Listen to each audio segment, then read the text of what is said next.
తెలంగాణలో స్థానిక ఎన్నికలకు బ్రేక్ పడింది సార్. బీసీ రిజర్వేషన్ల జీవో అలాగే ఎన్నికల నోటిఫికేషన్ పై కూడా హైకోర్టు స్టే విధించింది. ఈ స్టే వచ్చిన తర్వాత రాజకీయ పార్టీలు, 3 రాజకీయ పార్టీలు కూడా ఒకరి మీద ఒకరు బ్లేమ్ చేసుకుంటూ ఉన్న పరిస్థితి. తప్పు మీదంటే మీది అని చెప్పేసి. సో కాంగ్రెస్కు బీసీలంటే ఓట్లు మాత్రమే అని చెప్పి బండి సంజయ్ కామెంట్ చేస్తే, రిజర్వేషన్లపై ప్రభుత్వ తీరు దురదృష్టకరం, రాష్ట్ర ప్రభుత్వ తీరుతోనే జీవో 9 పై హైకోర్టు స్టే ఇచ్చింది అని చెప్పి కిషన్ రెడ్డి అంటూ ఉన్నారు సార్. రేవంత్ పగ బీసీలకు దగ అని చెప్పి బీఆర్ఎస్ నాయకులు అంటూ ఉన్నారు. కాంగ్రెస్ మోసం తేట తెల్లమైంది అని చెప్పి వాళ్ళు ఆరోపిస్తూ ఉన్న పరిస్థితి.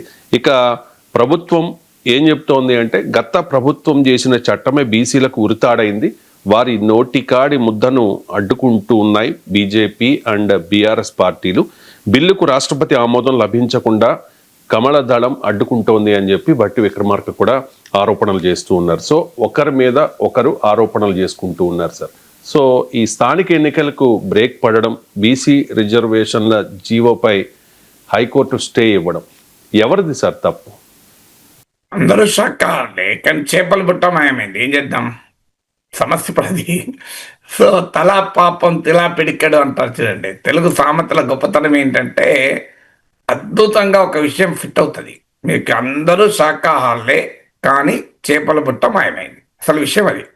రాజకీయ పార్టీలన్నీ మహిళా రిజర్వేషన్లకు కట్టుబడి ఉన్నాయి, కానీ మహిళా రిజర్వేషన్ ఇప్పటి వరకు అమలు కాలేదు. ఈవెన్ చట్టమైంది కానీ అమలు కాలేదు. బీసీ రిజర్వేషన్లకు అన్ని పార్టీలు అనుకూలమే. ఇప్పుడు అసెంబ్లీలో బిల్లు వచ్చినప్పుడు ఏ పార్టీ వ్యతిరేకించింది చెప్పండి? ఇది రాజ్యాంగ విరుద్ధం అని ఏదైనా పార్టీ వ్యతిరేకించిందా? ఇది సుప్రీంకోర్టులో నిలబడదు, జ్యుడిషియల్ రివ్యూకు, న్యాయ సమీక్షకని ఏదైనా పార్టీ వ్యతిరేకించిందా? అన్ని పార్టీలు మద్దతు ఇచ్చాయి కదా పోటీ పడి. ఎందుకు మద్దతు ఇచ్చామని మీకు తెలుసు కదా, కోర్టులో నిలబడదని. ఎందుకు? మేం బీసీలకు వ్యతిరేకం కాదు, మేమే బీసీలను ఉద్ధరిస్తాం అనేటువంటి ప్రక్రియలో భాగంగా చేస్తున్న పని కదా ఇవన్నీ. సో అందువల్ల ఇందులో పోటీ ఏంటి అందరికీ తెలుసు ఏం జరగబోతోంది అని. ఇప్పుడు ఎంపరర్స్ న్యూ క్లాస్ లాగా అంటారు, కానీ అందరికీ తెలుసు. సో ఏంటి విషయము స్పష్టంగా తెలుసు, రాజ్యాంగ రీత్యా 50% లిమిట్ ఉంది అని. కానీ లాయర్లు తమ క్లయింట్లకు అనుకూలంగా మాట్లాడతారు కదా. ఇప్పుడు అభిషేక్ సింగ్ మాన్వి వాదించింది, రాజ్యాంగంలో ఎక్కడుంది 50% రిజర్వేషన్, 50% దాటకూడదు అని. నేను టీవీ ఛానల్లో కూడా చూశాను డిబేట్లలో. కాంగ్రెస్ ప్రతినిధులు వచ్చి ఇదే ప్రశ్న వేస్తున్నారు. రాజ్యాంగంలో ఎక్కడుంది అంటే, రాజ్యాంగంలో లేకపోవచ్చు, కానీ సుప్రీంకోర్టు తీర్పులు రాజ్యాంగంలో భాగం కదా. అసలు రాజ్యాంగం అంటే ఏంటి? Country delight buffalo milk start చేసాము. ఫస్ట్ పిల్లలకి ఇచ్చినప్పుడు కానీ, మేము పెరుగు తిన్నప్పుడు కానీ, మేము చిన్నప్పుడు తిన్న ఓల్డెన్ డేస్ గుర్తొచ్చాయి మాకు. మీగడ కానీ, మీగడ కూడా పాలు కాచాక మీగడ బాగా రావడం, అప్పుడు మా చిన్ననాటి రోజులు గుర్తొచ్చాయి అన్నమాట. రాజ్యాంగం అంటే ఇట్స్ ఓన్లీ ఎ టెక్స్ట్. ఎప్పుడు కూడా రాజ్యాంగాన్ని అర్థం చేసుకోవటానికి కాన్స్టిట్యూషన్ టెక్స్ట్ చదవాలి. వాటిపైన సుప్రీంకోర్టు ఇచ్చిన హైకోర్టులు, వీటి కాన్స్టిట్యూషనల్ కోర్ట్స్ అంటారు, వాటి ఇంటర్ప్రిటేషన్ కూడా చదవాలి. దాంట్లో కేస్ లా అంటారు, జ్యూరిస్ప్రుడెన్స్ అంటారు. సో రాజ్యాంగంలో ఉందా అంటే, రాజ్యాంగంలో చాలా ఉండవు. మనది ఇంకా కనీసం రిటర్న్ కాన్స్టిట్యూషన్ చాలా పెద్దది. చాలా రాజ్యాంగాలు అయితే రిటర్న్ కాన్స్టిట్యూషన్ ఉండదు, ఇది అజ్యూమ్డే. అందువల్ల రాజ్యాంగంలో ఉందా? మరి ఆర్టికల్ 356 పైన ఎస్ఆర్ బొమ్మాయి తీర్పు వచ్చేంత దాకా దాన్ని మిస్యూజ్ అయింది కదా. ఇలా రాజ్యాంగంలో టెక్స్ట్లో ఏముంది అన్నదే కాదు, దానిపైన సుప్రీంకోర్టు, హైకోర్టు ఏం భాష్యం చెప్పింది అన్నది ఈ పాయింట్. ఇప్పుడు రాజ్యాంగం మీద లివింగ్ డాక్యుమెంట్ అంటాడు అంబేద్కర్. ఇది ఒక సజీవమైంది. ఇలా ఎప్పటికప్పుడు దాన్ని అన్వయించుకోవడము, అర్థం చేసుకోవడం మారాలి. ఒకప్పుడు right to privacy fundamental right కాదు, కానీ సుప్రీంకోర్టు తీర్పు చెప్పింది right to privacy is part of right to life అని. సో మన రైట్ టు ప్రైవసీ ఇప్పుడు ఫండమెంటల్ రైట్ కాదని అనగలమా? So right to privacy is a fundamental right. ఎందుకు? Because the supreme court has interpreted it. Right to లైఫ్లో భాగమే right to ప్రైవసీని. ఒకప్పుడు మీరు internet is a fundamental right అని చెప్పింది సుప్రీంకోర్టు, మీ కేరళ హైకోర్టు చెప్పింది, సుప్రీంకోర్టు చెప్పింది. మరి ఇంటర్నెట్ ఫండమెంటల్ రైట్ అని రాజ్యాంగంలో ఎక్కడుంది నాకు చెప్పండి. ఇంటర్నెట్ 1996లో ఇండియాలో ఇంటర్నెట్ వచ్చింది. రాజ్యాంగం ఆమోదించింది 1950లా. రాజ్యాంగం ఆమోదించిన 46 ఏళ్లకు నాకు గుర్తు 1996లో వచ్చింది. ఎందుకంటే నేను అప్పుడు ఎనాలిసిస్ ఒక మ్యాగజైన్ నడిపేవాడిని. 96 సెప్టెంబర్లో మేము ఫస్ట్ ఇష్యూ లాంచ్ చేశాం. దాంట్లో సంట్రస్ పెడేశాం, కంప్యూటర్ ఆధారిత సమాచార రహదారి ఇంటర్నెట్ అనే హెడ్లైన్తో. నాకు ఇప్పటికి గుర్తుంది, 29 ఇయర్స్ క్రితం. సో ఇప్పటికీ కూడా తెలుగు నాట చాలామంది ఉన్నారు ఎనాలిసిస్ మేము చదివాం సార్ అప్పుడు అని. So we were the first. Even అప్పటికి ప్రముఖ దినపత్రికలో కూడా ఇంటర్నెట్ పైన వ్యాసాలు రాలే. ఆ టైంలో మొదటి ఇష్యూలోనే 96 సెప్టెంబర్లో అప్పుడే లాంచ్ అయింది ఇంటర్నెట్. అప్పుడు నేను పబ్లిష్ చేశాను. అందుకే అంత కరెక్ట్గా నాకు డేట్తో సహా గుర్తు, మంత్తో సహా.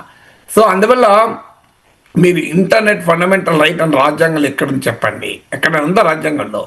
మరి ఇంటర్నెట్ ఫండమెంటల్ రైట్గా గుర్తిస్తున్నాం కదా. ఎందుకు? సుప్రీంకోర్టు ఇది రైట్ టు ఎడ్యుకేషన్లో భాగం, రైట్ టు లైఫ్లో భాగం అని చెప్పింది.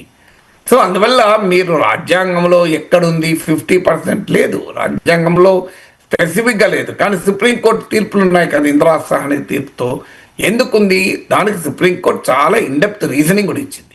ఏమిచ్చింది రీజనింగ్? రైట్ టు ఈక్వాలిటీ అనేది ఫండమెంటల్ రైట్ భారత రాజ్యాంగం ప్రకారం. అఫర్మేటివ్ యాక్షన్ ఇది అన్ ఎక్సెప్షన్.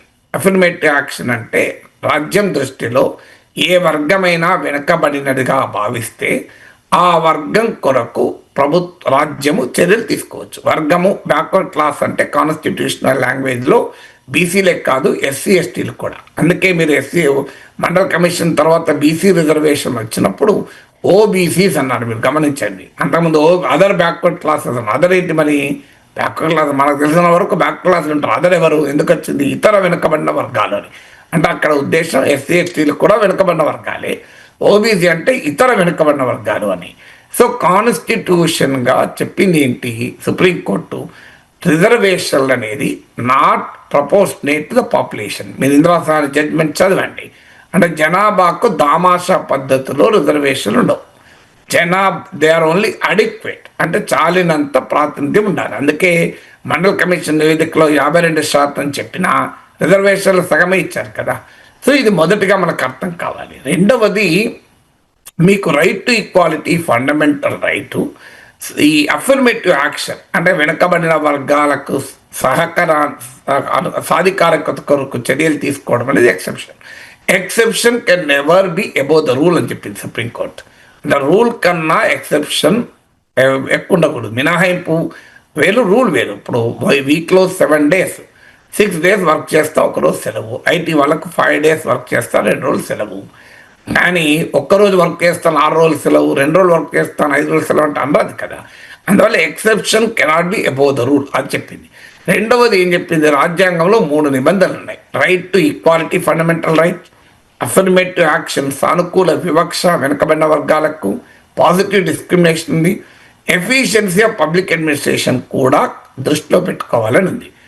ఈ ఇందిరా సాహ్ని తీర్పులో సుప్రీంకోర్టు ఏమన్నదంటే, to balance between competing constitutional provisions, అంటే పోటీ పడుతున్న భిన్నమైన రాజ్యాంగ అధికరణల మధ్య ఒక సమన్వయాన్ని సాధించటానికి రిజర్వేషన్లు 50% దాటకూడదు అని చెప్పింది. కాన్స్టిట్యూషనల్ ఫిలాసఫీ అది. అందువల్ల అది బేసిక్ స్ట్రక్చర్లో భాగం ఉంది. అది సుప్రీంకోర్టు మళ్ళీ వేరే భాషను చెప్పేదాకా ఇదే ఫైనల్. రాజకీయంగా ఎవరేమన్నా ఇదే ఫైనల్. అందుకే మీకు అనేక వర్గాల జాట్ రిజర్వేషన్లు ఇలాంటి రిజర్వేషన్లు సుప్రీంకోర్టు కొట్టేసింది. మీకు 50% ముస్లిం రిజర్వేషన్లు వచ్చినప్పుడు 50% దాంతో కొట్టేసింది. సో అందువల్ల మీకు తెలంగాణ పంచాయత్ రాజ్ యాక్ట్లో ఈవెన్ కేసీఆర్ ప్రభుత్వం అప్పుడు కూడా ఈ తీర్పును దృష్టిలో పెట్టుకొని మేము 50% మించకుండా రిజర్వేషన్లు ఇస్తున్నామన్నారు. నాకు గుర్తున్నంత వరకు సెక్షన్ 285A అనుకుంటాను. ఇప్పుడు దాన్ని సవరించకుండానే మీరు జీవో ఇచ్చారు కనుక కొట్టివేయాలనేది పిటిషనర్ల వాదన కోర్టులో. సో అందువల్ల ఫండమెంటల్ పాయింట్ కాన్స్టిట్యూషనల్ ఫిలాసఫీ. మీకు ఇది రాజకీయ రిజర్వేషన్లకు 50% వర్తించదు. అసలు రాజకీయ రిజర్వేషన్ల విద్యా ఎడ్యుకేషన్ అండ్ ఎంప్లాయ్మెంట్ అని కాదు, బేసిక్ కాన్స్టిట్యూషనల్ ఫిలాసఫీ నేను ఇంతకుముందు చెప్పింది. ఆ basic constitutional philosophy applies to every one కదా. సో అందువల్ల రిజర్వేషన్ల పైన ఇప్పటి వరకు ఉన్న రాజ్యాంగ అభిప్రాయం, రాజ్యాంగం అంటే రాజ్యాంగంలో ఉండాల్సిన అవసరం లేదు, కోర్టులు ఇచ్చిన భాష. ఇది ప్రభుత్వానికి తెలియదా? ప్రభుత్వానికి తెలుసు. అయినా ప్రభుత్వం ఏం చేసింది? మేము బీసీలకు కట్టుబడి ఉన్నాం అనేది ఒక పొలిటికల్ నరేటివ్ కోసం కాంగ్రెస్ పార్టీ బిల్లు చేసింది, గవర్నర్కి పంపింది, తర్వాత ఆ జీవో తీసింది, ఎన్నికల నోటిఫికేషన్ కూడా ఇచ్చింది. సాధారణంగా ఎన్నికల నోటిఫికేషన్ వచ్చాక కోర్టులు ఇన్వాల్వ్ కావు. మరి ఈసారి ఒకవేళ ఇన్వాల్వ్ అయినా కూడా కండిషన్ పెడతారు. ఒకవేళ ఫైనల్ కోర్టు తీర్పుకు లోబడే ఈ ఎన్నికలు ఫలితాలు ఉండాలి అని చెప్తాయి. మరి కారణాలు ఏదైనా కోర్టు ఎన్నికల నోటిఫికేషన్ వెలువడ్డాక కూడా, నామినేషన్ల ప్రక్రియ మొదలయ్యాక కూడా పక్క పెట్టింది, స్టే ఇచ్చింది. సో అందువల్ల అదొక్క పాయింట్, లీగల్ పాయింట్ ఉంది. అంటే నోటిఫికేషన్ అయ్యాక, నోటిఫికేషను ఎన్నికల ప్రక్రియ మొదలయ్యాక కోర్టులు జోక్యం చేసుకోకూడదు కదా అని. But otherwise it doesn't stand constitutional scrutiny, existing constitutional interpretation ప్రకారం. ఇక తమిళనాడులో 69% ఉంది కదా అంటే మనం చాలాసార్లు చెప్పుకున్నాం. అది రాజ్యాంగంలోని 9వ షెడ్యూల్లో చేర్చారు. 9వ షెడ్యూల్లో చేర్చిన ఏ చట్టాన్ని కోర్టులు సమీక్షించవు. అది ఆ సమయంలో ఉన్న పొజిషన్. కానీ తర్వాత సుప్రీంకోర్టు తీర్పు చెప్పింది, ఈవెన్ 9th షెడ్యూల్లో చేర్చిన అది బేసిక్ స్ట్రక్చర్కి వ్యతిరేకంగా ఉంటే కోర్టులు సమీక్షిస్తాయని. అందువల్ల తమిళనాడు రిజర్వేషన్ ఫామ్లో కూడా కోర్టులో ఉన్నట్లు లెక్క. సో ఇప్పుడు కొత్తగా మరి ఏ చట్టాన్ని 9th షెడ్యూల్లో పార్లమెంటు రాజ్యాంగాన్ని అమెండ్ చేసి చేర్చాలి, దానికి మోడీ ప్రభుత్వం సిద్ధంగా లేదు. రాజ్యాంగంలో అమెండ్ చేసి చేర్చినా మరి రేపు సుప్రీంకోర్టు ఎలా స్పందిస్తుందో తెలియదు. అందువల్ల ఈ కాన్స్టిట్యూషనల్ ఆస్పెక్ట్ అందరికీ తెలుసు. అయినని అందుకే అందరూ శాఖాహారులే, కానీ చేపల బుట్ట మాయమైందని ఎందుకు చెప్పాల్సి వచ్చింది? దానికి కారణం ఇదే. కాంగ్రెస్ పార్టీకి తెలియదా? తెలుసు. అయినా వాళ్ళు ఈ బిల్లులు తెచ్చారు, జీవోలు తెచ్చారు. బీఆర్ఎస్కి, బీజేపీకి తెలియదా? తెలుసు. అయినా వాళ్ళు సమర్థించారు. సో మరి ఇప్పుడు వీళ్ళు తెచ్చారు, వాళ్ళు సమర్థించారు. ఇప్పుడు బీసీలకు ఎవరు న్యాయం చేసినట్లు, ఎవరు మోసం చేసినట్లు? సో అన్ని పార్టీలు మహసభలో ఆడుకుంటున్నాయి కదా, అందరికీ తెలుసు. ఎందుకంటే ఈ కాంపిటీషన్ మొదలైంది. బీసీలో గణనీయమైన సెక్షన్ తెలంగాణలో. ఇప్పుడు బీజేపీ ఉంది, మేము బీసీని ముఖ్యమంత్రి చేస్తాం అని మొదలుపెట్టారు. మీరు ఉత్తరప్రదేశ్లో లాంటి అతిపెద్ద రాష్ట్రంలో బీసీని ఎందుకు ముఖ్యమంత్రి చేయరు? ఎందుకు తెలంగాణలోనే బీసీ ముఖ్యమంత్రి? ఒకవేళ బీజేపీ విధానం అయితే దేశమంతా ఒకటే విధానం ఉండాలి కదా, జాతీయ పార్టీ కదా. ఈవెన్ బీసీనే ప్రధానమంత్రి చేస్తామని కూడా బీజేపీ ఏం ప్రామిస్ చేయలే. Narendra Modi was incidentally BC ప్రధానమంత్రి అయ్యాడు. మీరు ఎక్కడ చెప్పారు చెప్పండి? ఉత్తరప్రదేశ్లో ఎందుకు యోగి ఆదిత్యనాథ్ మరి ఠాకూర్ కదా, ఆయన మార్చి అక్కడ బీసీ చేయొచ్చు కదా. Keshav Prasad Maurya deputy chief minister చేశారు కదా. మీకు అత్యంత శక్తి ఉన్న మహారాష్ట్రలో ఎందుకు చేయరు బీసీని ముఖ్యమంత్రి? మీరు మిగతా బలమున్న రాష్ట్రాల్లో ఎందుకు చేయరు? ఎందుకు ఢిల్లీలో అవకాశం వచ్చింది? రేఖా గుప్తాను ఎందుకు చేశారు? మీరు రేఖా గుప్తాను ఎందుకు చేయాల్సి వచ్చింది? మీకు అక్కడ బీసీని ఎందుకు చేయలేదు? గుప్తాను ఎందుకు చేశారు? సో అంటే దీనికి రీజన్ ఉండాలి కదా. మీకు తెలంగాణలో మాత్రమే బీసీ ముఖ్యమంత్రులు, మిగతా రాష్ట్రాలు అవసరం లేదా? మిగతా రాష్ట్రంలో బీసీలకు న్యాయం జరగద్దా? ఉత్తరప్రదేశ్లో బీసీలు లేరు, అందరికన్నా ఎక్కువ బీసీలు ఉన్నారు కదా. ఉత్తరప్రదేశ్లో హైయెస్ట్ బీసీస్ కదా. మీకు బీసీలు మా ఉత్తరప్రదేశ్, బీహార్ ఈ రాష్ట్రాలు అసలు మండల్ కార్యక్షేత్రాలు కదా. మండల ఉద్యమం జరిగిందంతా అక్కడే కదా. మన మండల్ పాలిటిక్స్కు కేంద్రాలు కదా. అంటే రీజన్ కూడా అక్కడ పోనీ మీరు ప్రామిస్ చేశారు. చేసిన తర్వాత అధికారం రాలే. ఏం చేశారు? పార్టీ రాష్ట్ర అధ్యక్షుని బీసీ చేశారా? రామచంద్రరావుకి ఇచ్చారు. పోనీ శాసనసభలో పార్టీ నాయకుడు ఎవరికి ఇచ్చారు? బీసీకి ఇచ్చారా? మహేశ్వర్ రెడ్డికి ఇచ్చారు. పోనీ రాజ్యసభ శాసన మండలిలో బీసీని చేశారా? మీరు ఇక్కడ చేశారు చెప్పండి. మరి బీసీ ముఖ్యమంత్రి అన్నప్పుడు శాసనసభ పక్ష నేతగా బీసీని ఎందుకు చేయరు? పాయల్ శంకర్ని ఎందుకు చేయరు? మళ్ళీ మహేశ్వరుడిని ఎందుకు చేశారు? పాయల్ శంకర్ చేయొచ్చు కదా. నాకేమి మహేశ్వరుడి మీద వ్యతిరేకత లేదు. నేను పుట్టిన జిల్లా నుంచి వచ్చిన అతను. సమస్యది కాదు. ఎందుకు మరి? ఇది లాజిక్ ఇన్ ఇట్ కదా. మీకు బండి సంజయ్ బీసీ నాయకుడే కదా. ఆయన మార్చి కిషన్ రెడ్డిని ఎందుకు చేశారు? మీరు కిషన్ రెడ్డిని చేసి బీసీని ముఖ్యమంత్రి చేస్తాను ప్రామిస్ చేశారు. అంటే మరి రాజకీయంగా ఎక్కడ ఉన్నట్టు చిత్తశుద్ధి? సో అందువల్ల ఇక్కడ నేను చెప్పేది రాజకీయ పార్టీలకు అన్నీ తెలుసు. మీరు ఇప్పుడు నిజంగానే బీసీలకు 50% పరిమితి సమస్యగా ఉంది. కాంగ్రెస్ పార్టీ కావాలనే మోసం చేయాలని చేసింది. సింపుల్గా దాన్ని మీరు సరి చేయండి కదా. మీరు ఇప్పుడు కోర్టు కొట్టేసింది, కోర్టు స్టే ఇచ్చింది కనుక బీజేపీకి ఒక అద్భుతమైన అవకాశం. కాంగ్రెస్ పార్టీ మోసపూరితంగా తెలిసి తెచ్చింది. అయినా మేము బీసీ రిజర్వేషన్లకు కట్టుబడి ఉన్నాం, మా ప్రధానమంత్రి బీసీ, అందువల్ల పార్లమెంట్లో చట్టం చేసి దాని ఈ తెలంగాణ చట్టాన్ని 9th షెడ్యూల్లో చేర్చండి. సుప్రీంకోర్టు ఎప్పుడన్నా సమీక్షించినప్పుడు సమీక్షించగచ్చు. ఇప్పుడైతే వెంటనే అయితే ప్రమాదం లేదు కదా, ఎందుకు చేయరు? అదంతా ఎందుకు? తెలంగాణ శాసనసభ చేసిన బిల్లును గవర్నర్ ఎవరు? త్రిపుర బీజేపీ నాయకుడు కాదా? మరి ఎందుకు గవర్నర్ ఆమోదం పొందలేదు చెప్పండి? ఇప్పటికీ బీజేపీ గవర్నర్లను ఉపయోగించుకొని ప్రతిపక్ష పాలిత రాష్ట్రాల్లో చాలా ఇబ్బందులు సృష్టించింది కదా. మరి ఇక్కడ కూడా చేయండి, ఏం అభ్యంతరం ఉంటుంది? మీరు ఇక్కడ బీసీ రిజర్వేషన్ బిల్లును గవర్నర్ ఆమోదం తెలపండి, అయ్యేదవుతుంది. తర్వాత కొట్లేస్తుంది. మరి బీజేపీ ఎందుకు చేస్తలేదు?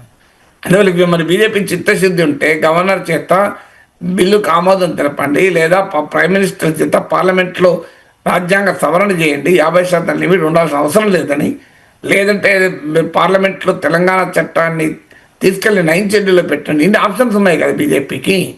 చేయలేదు. పోనీ కాంగ్రెస్ చేయలేదు. బీఆర్ఎస్ అధికారంలో ఉన్నప్పుడు చేశారా? బీఆర్ఎస్ అధికారంలో ఉన్నప్పుడు ఇంతకన్నా బెటర్ వేలో మోర్ దెన్ 42% ఇచ్చి మేము చూడు ఇంకో బీసీలకు ఇలా న్యాయం చేశాం, కాంగ్రెస్ ఎందుకు చేయలేదని అడగచ్చు. వాళ్ళు ఏం చేశారు? ఈ తీర్పులు ఉన్నాయి కనుక, ఈ పరిమితులు ఉన్నాయి కనుక మేము ఆ రిజర్వేషన్లు 50% లోపే ఉంటాయని ఉంచారు కదా. సో అందువల్ల ఇందులో అందరికీ అన్నీ తెలుసు. కానీ బీసీలకు మేమే న్యాయం చేస్తామని కాంగ్రెస్, బీజేపీ, బీఆర్ఎస్ చెప్పుకోవటానికి ఆడుతున్నారట. రాజ్యాంగంలో ఒక అవకాశం ఉంది. ఏంటది? బీసీ ఒక స్పెషల్ కేసు కనుక మేడౌట్ చేస్తే బీసీలకు రిజర్వేషన్లు ఇవ్వచ్చు 42%, అంటే మోర్ దెన్ 50% దాటిలో ఇవ్వచ్చు. అది ఇందిరా సహాని తీర్పులోనే సుప్రీంకోర్టు చెప్పింది. Special case has to be made out. Special case అంటే ఏంటి? మీరు రాష్ట్రం అంతటా బీసీలు ఎక్కువ ఉన్నారంటే, బీసీలు తెలంగాణలో ఎక్కువ ఉన్నారా? తమిళనాడులో కూడా బీసీలు చాలా ఎక్కువ మంది. అందువల్ల మీరు స్పెషల్ కేస్ మేడౌట్ చేయాలి. అందుకే నేను గతంలో ఒక ప్రతిపాదన కూడా చేశాను. మీరు రాష్ట్రం మొత్తం మీద 42% అంటే కోర్టులు ఒప్పుకోవు. మీరు ఈచ్ విలేజ్ తీసుకోండి, ఈచ్ ఎంపీటీసీ కాన్స్టిట్యున్సీ తీసుకోండి, ఈచ్ జెడ్పీటీసీ కాన్స్టిట్యున్సీ తీసుకోండి. 60%, 70% ఒక లిమిట్ పెట్టుకొని అక్కడ బీసీలు అంతమంది ఉంటే వాటన్నిటినీ రిజర్వ్ చేస్తూ వెళ్ళండి. ఇంకో చూడండి, మేము వర్టికల్ రిజర్వేషన్ ఇవ్వలే, రాష్ట్రం అంతటికీ కలిపి గంపగుత్తగా 42% ఇచ్చి 50% దాటలేదు. ఇంకా మేము ఒక యూనిట్గా తీసుకొని, లేదా జిల్లాను ఒక యూనిట్గా తీసుకొని, ఏ జిల్లాలోనైతే జనాభా ఎక్కువ ఉందో ఆ జిల్లాలో 42% ఇవ్వండి, మిగతా జిల్లాలో తక్కువ ఇవ్వండి. అలా లేదు, ఒక మండలాన్ని యూనిట్గా తీసుకొని మేము చేసినాం అని చెప్పండి, ఒక రెవెన్యూ డివిజన్ యూనిట్గా తీసుకొని చేస్తామని చెప్పండి. ఏదో ఒక ఆర్గ్యుమెంట్ ఉంటుంది. అలా చేస్తుంటే కనీసం నిలబడేదేమో. కానీ ఫండమెంటల్గా అందరికీ తెలుసు ఇది కోర్టులో నిలబడంత సులభం కాదు అని. అందువల్ల మీకు అభిషేక్ సింగ్ మానవి స్పెషల్ కేసు అని చెప్పినా కోర్టులో ఒప్పుకోవాలి కదా. అందుకే మీరు గమనించండి, ప్రభుత్వం సుప్రీంకోర్టు పోతుందా లేదా ఇప్పుడు క్వశ్చనబుల్. ఆల్రెడీ ఎన్నికల్ని జీవోని రద్దు చేశారు, ఎన్నికల షెడ్యూల్ కూడా రద్దు అయిపోయింది. So this is something which everybody knows but everybody pretends.